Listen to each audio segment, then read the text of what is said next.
Auzubillahiminash-shaytanir-rajim. Bismillahir-rahmanir-rahim. Dear students of class 8, myself Abdur Rashid Wani, your science teacher from UPS Nawab Bazar, welcomes you in today's topic, which is ignition temperature and inflammable substances. और इसके साथ साथ हम ये भी discuss करेंगे कि how do we control fire, हम फायर को कैसे कंट्रोल कर सकते हैं। जब कहीं पे आग लग जाती है तो हम इसको कैसे कंट्रोल कर सकते हैं। हमारा चैप्टर जो है वो है कंबशन एंड फ्लेम। इसमें हमने कंबशन के बारे में पढ़ा। कंबशन वो केमिकल प्रोसेस है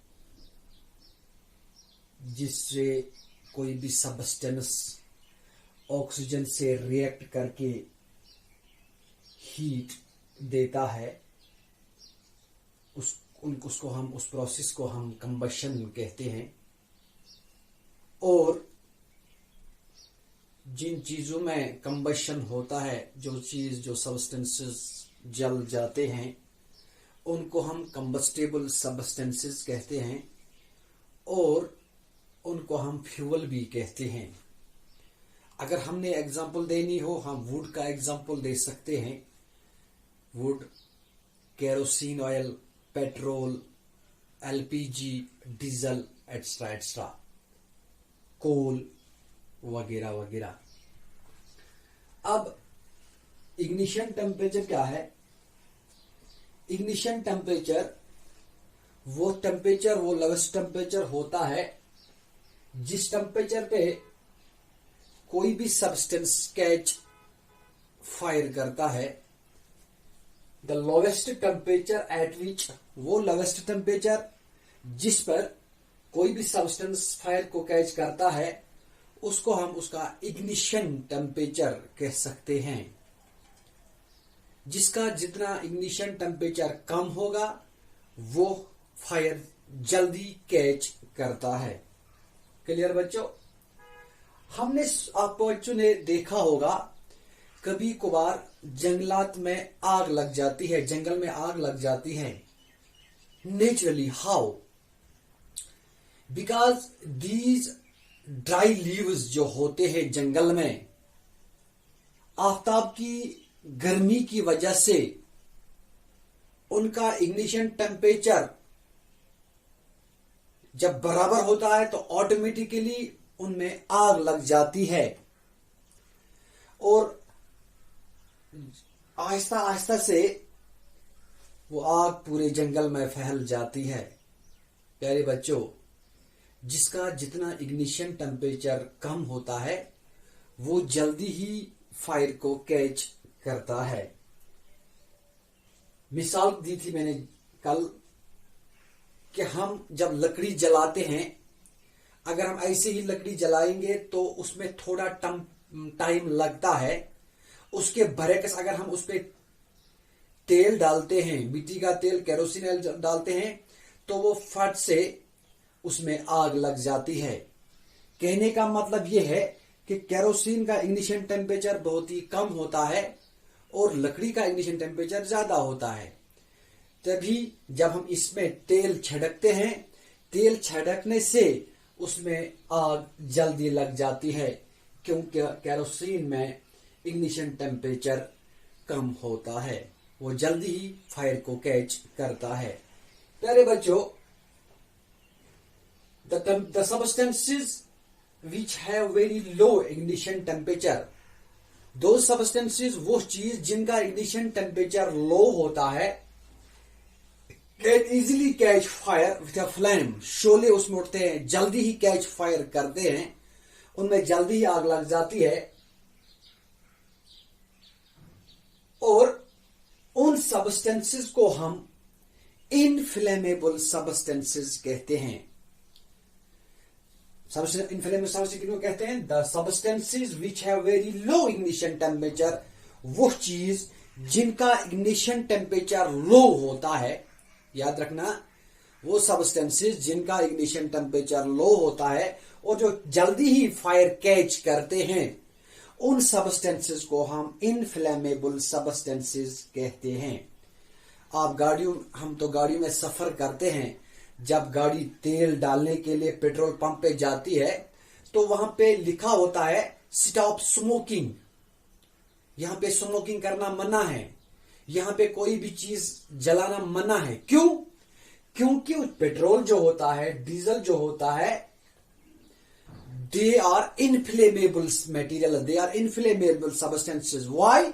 because they easily catch fire. वो इजिली फायर को कैच करते हैं। या हम जो परफ्यूम इस्तेमाल करते हैं, या हम जब एलपीजी घरों में इस्तेमाल करते हैं, एलपीजी घरों में फायर एक्सटिंग्विशर लगाए हुए होते हैं, और जो पेट्रोल डीजल ये पंप होते हैं वहां पे भी फायर एक्सटिंग्विशर रखे हुए होते हैं। क्यों रखे होते हैं? क्योंकि वो जो मटेरियल्स है, वो सब्सटेंसेस जो है, उनमें इग्निशन टेम्परेचर बहुत ही कम होता है, वो जल्दी ही आग को पकड़ लेते हैं। प्यारे बच्चों, वो सब्सटेंसेस जिनका इग्निशन टेम्परेचर कम होता है, जो जल्दी ही फायर को कैच करते हैं, उन सब्सटेंसेस को हम इनफ्लेमेबल सब्सटेंसेस कहते हैं। क्लियर बच्चों? अब आगे देखो, एग्जाम्पल अगर आपको देनी हो, पेट्रोल का एग्जाम्पल हम दे सकते हैं। अल्कोहल, शराब भी इनफ्लेमेबल सब्सटेंस, वो भी जल्दी ही फायर कैच करता है। और एलपीजी जो हम घरों में इस्तेमाल करते हैं। उम्मीद है यहां तक समझ आया होगा इग्निशन टेम्परेचर किसको कहते हैं और ये इनफ्लेमेबल सब्सटेंसेस किनको कहते हैं। इनफ्लेमेबल सब्सटेंसेस आर दो substances which have very low ignition temperature, जिनका इग्निशन टेम्परेचर कम होता है और जो जल्दी ही फायर को कैच करते हैं, उन सब्सटेंसेस को हम इनफ्लेमेबल सब्सटेंसेस कहते हैं। अब सवाल यहाँ पे ये उठता है, how do we control fire. हम आग के बारे में भी पढ़ रहे थे, अब तक पढ़ रहे थे कि आग कैसे लगती है, कि किन चीजों में जल्दी ही आग लग जाती है। और अब हमने ये पढ़ना है, जब आग लग जाती है तो हम इसको कैसे कंट्रोल कर सकते हैं। प्यारे बच्चों, खुदा न खास्ता जब कभी कभार किसी मकान में आग लग जाता है तो क्या होता है, फायर ब्रिगेड बुलाए जाते हैं, फायर सर्विस बुलाई जाती है।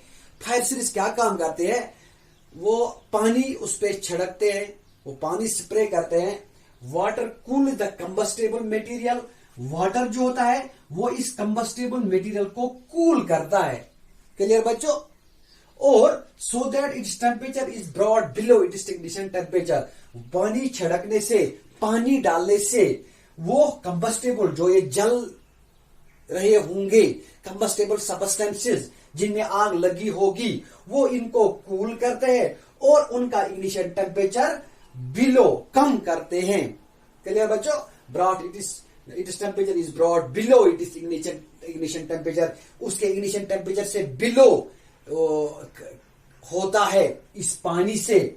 This prevents the fire from spreading, इससे क्या होता है, स्प्रेड होने से, फैलने से भी ये आग को बचाया जाता है। और इसमें ऑक्सीजन कट जाता है। जब इसमें water change into water vapours, जब ये वाटर को तो इसमें वो सराउंड करते हैं, वेपर सराउंड करते हैं और ऑक्सीजन की सप्लाई जो है वो कट हो जाती है। So the fire is extinguished, इस तरह से आग को बुझाया जाता है। प्यारे बच्चों, मैंने पहले ही आपसे कहा कि 3 चीजों की जरूरत होती है आग लगाने के लिए, जलने के लिए 3 चीजों की जरूरत होती है। एक तो है फ्यूल या कंबस्टेबल सब्सटेंस, कोई भी कंबस्टेबल सब्सटेंस जिसको हमें जलाना हो, एक उसका होना जरूरी है। दूसरा एयर, इसमें एयर में ऑक्सीजन का होना जरूरी है जलने के लिए। और तीसरा है टेम्परेचर अबव इग्निशन टेम्परेचर, और इग्निशन टेम्परेचर जब बराबर हो जाता है तो आग जल जाती है। अब अगर हमने आग को बचाना हो, कंट्रोल करना हो, तो इन 2-3 चीजों पे हमने कंट्रोल करना है। क्लियर बच्चों? जिन चीजों की जरूरत होती है, जो एसेंशियल रिक्वायरमेंट्स होते हैं कंबशन के लिए, अगर हमने कंबशन के लिए जिनकी रिक्वायरमेंट होती है, जैसे फ्यूल की जरूरत होती है या कंबस्टेबल सब्सटेंस की जरूरत होती है, ऑक्सीजन की जरूरत होती है, इग्निशन टेम्परेचर की जरूरत होती है, अगर हमने इन तीन चीजों को, अगर हमने फायर को एक्सटिंग्विश करना हो, फायर को बुझाना हो, तब हमने इन्हीं तीन चीजों को कट करना है। क्लियर बच्चों?